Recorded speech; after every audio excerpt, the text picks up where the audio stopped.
گھر پر تراویح 2-2 رکعت کر کے ہوگی.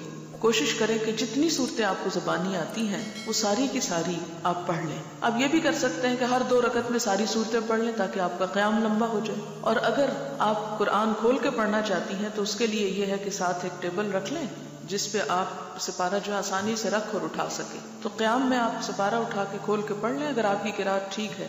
اور اگر آپ پڑھتے بھی غلط ہیں تو پھر آپ کیا کریں گے مسکین. تو اس صورت میں تو فائدہ کو خاص نہیں ہوگا. اس لیے کوشش کریں کہ آپ وہی صورتیں پڑھیں جو آپ کو اچھی طرح آتی.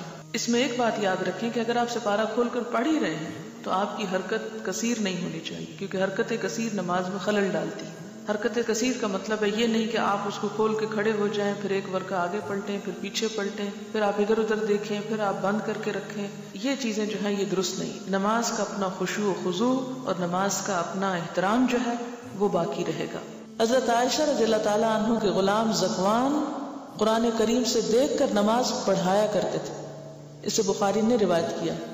صرف خود نہیں پڑھتے تھے بلکہ پڑھاتے تھے. اب اس کا یہ مطلب نہیں کہ سب حفظ بند کر دیں، یہ حفظ کرنا چھوڑ دیں اور صرف آسان طریقہ اختیار کر لیں. نہیں، حفظ کرنے والے حفظ کریں، لیکن پاسبل نہیں کہ ہر جگہ حافظ موجود ہو. تو پھر ایسے میں تو قرآن پاک نماز انسان پڑھ ہی نہیں سکتا.